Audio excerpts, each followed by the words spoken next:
નમસ્કાર મિત્રો, જય શ્રી કૃષ્ણ. સ્વાગત છે તમારું ફરી એકવાર આપની ભક્તિ ચેનલ ખીમજી કાચરિયામાં. શ્રીમદ ભગવદ્ ગીતાના અત્યાર સુધીમાં આપણે 176 ભાગ સાંભળ્યા છે. આજે આપણે 177મો ભાગ સાંભળીશું, જેમાં સાંભળીશું 5મા અધ્યાયના 18મા શ્લોકનું વિસ્તારથી વર્ણન.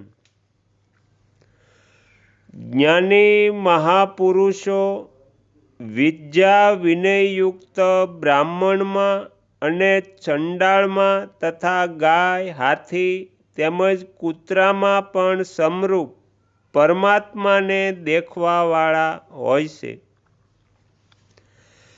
અહીં બ્રાહ્મણના માટે બે વિશેષણો આપવામાં આવ્યા છે: વિદ્યાયુક્ત અને વિનયયુક્ત. અર્થાત એવો બ્રાહ્મણ જે વિદ્વાન પણ છે અને વિનમ્ર સ્વભાવવાળો, બ્રાહ્મણપણાના અભિમાનથી રહિત પણ છે. બ્રાહ્મણ હોવાથી તે જાતિનો તો ઊંચો છે જ, સાથે ને સાથે વિદ્યા અને વિનયથી પણ સંપન્ન છે. આ બ્રાહ્મણ તત્વની પૂર્ણતા છે. જ્યાં પૂર્ણતા હોય છે ત્યાં અભિમાન નથી રહેતું. અભિમાન ત્યાં જ રહે છે જ્યાં પૂર્ણતા નથી હોતી. બ્રાહ્મણ અને ચંડાળમાં તથા ગાય, હાથી તેમજ કૂતરામાં વ્યવહારની વિષમતા અનિવાર્ય છે. તેઓમાં સમાન વર્તાવ શાસ્ત્ર પણ નથી કહેતું અને ઉચિત પણ નથી અને કરી શકતા પણ નથી. જેવી રીતે પૂંજન વિદ્યા વિનયયુક્ત બ્રાહ્મણનું જ થઈ શકે છે, નહીં કે ચંડાળનું. દૂધ ગાયનું જ પીવામાં આવે છે, નહીં કે કૂતરીનું. સવારી હાથીની જ થઈ શકે છે, નહીં કે કૂતરાની. આ પાંચે પ્રાણીઓનું ઉદાહરણ આપીને ભગવાન આપણને એ કહી રહ્યા છે કે એમના પ્રત્યેના વ્યવહારમાં સમતા સંભવિત ન હોવા છતાં પણ તત્વત બધામાં એક જ પરમાત્મ તત્વ પરિપૂર્ણ છે. મહાપુરુષોની દ્રષ્ટિએ પરમાત્મ તત્વ ઉપર જ સદા સર્વદા રહે છે. એટલા માટે એમની દ્રષ્ટિ કદી વિષમ નથી હોતી. હવે અહીંયા એક શંકા થાય છે કે દ્રષ્ટિ વિષમ થયા વિના વ્યવહારમાં ભિન્નતા કેવી રીતે થશે? તો એનું સમાધાન એ છે કે પોતાના શરીરના બધા અંગો, મસ્તક, પગ, હાથ, ગુદા, આ આપણી દ્રષ્ટિ અર્થાત પોતાપણું અને હિતની ભાવના સમાન રહે છે. છતાં પણ આપણે એમના વ્યવહારમાં ભેદ રાખીએ છીએ.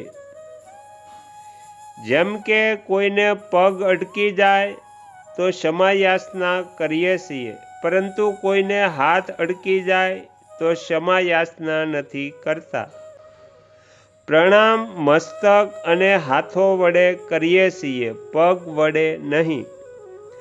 ગુદાને હાથ અડકવાથી હાથ ધોઈએ છીએ, પરંતુ હાથને હાથ અડતા ધોતા નથી.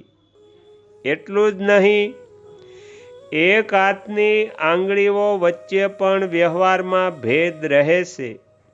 કોઈને તર્જની આંગળી બતાવવાનો અને અંગૂઠો બતાવવાનો ભેદ તો બધા જાણે છે. આ રીતે શરીરના ભિન્ન ભિન્ન અંગોના વ્યવહારમાં તો ભેદ હોય છે, પરંતુ આત્મીયતામાં ભેદ નથી હોતો. એટલા માટે શરીરના કોઈ પણ પીડિત અંગની ઉપેક્ષા નથી થતી. વ્યવહારમાં ભેદ હોવા છતાં પીડા દૂર કરવા માટે આપણે સમાનતાનો વ્યવહાર કરીએ છીએ. શરીરના બધા અંગોના સુખ દુઃખમાં આપણો એક જ ભાવ રહે છે. એ જ રીતે પ્રાણીઓમાં ખાન પાન, ગુણ, આચરણ, જાતિ વગેરેનો ભેદ હોવાથી તેઓની સાથે જ્ઞાની મહાપુરુષોના વ્યવહારમાં પણ ભેદ હોય છે અને હોવો પણ જોઈએ. પરંતુ એ બધા પ્રાણીઓમાં એક જ પરમાત્મા તત્વ પરિપૂર્ણ હોવાના કારણે મહાપુરુષોની દ્રષ્ટિમાં ભેદ નથી હોતો. એ પ્રાણીઓ પ્રત્યે મહાપુરુષોની આત્મીયતા, પ્રેમ, હિત, દયા વગેરેની ભાવમાં કદી ફરક નથી પડતો.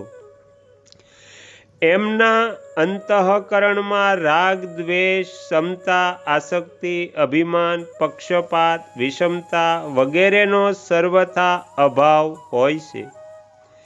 જેવી રીતે પોતાના શરીરનું કોઈ અંગનું દુઃખ દૂર કરવાની ચેષ્ટા સ્વાભાવિક થાય છે, એવી જ રીતે ભાળ લાગતા બીજા પ્રાણીનું દુઃખ દૂર કરવાની અને તેને સુખ પહોંચાડવાની ચેષ્ટા પણ એમના દ્વારા સ્વાભાવિક થાય છે. એ જ કારણ છે કે ભગવાને અહીં મહાપુરુષોને સમદર્શી કહ્યા છે, નહીં કે સમવર્તી. તો અહીંયા શ્રીમદ ભગવદ્ ગીતાનો 177મો ભાગ સમાપ્ત થાય છે.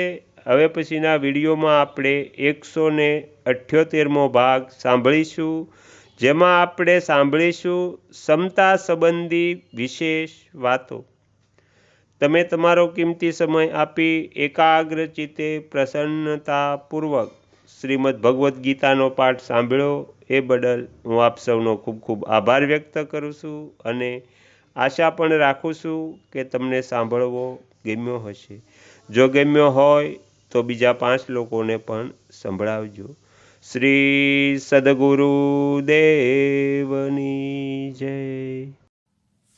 આગળના વિડીયો જોવા માટે આ ચેનલને સબસ્ક્રાઈબ કરો અને જો આ વિડીયો પસંદ આવ્યો હોય તો લાઈક કરો.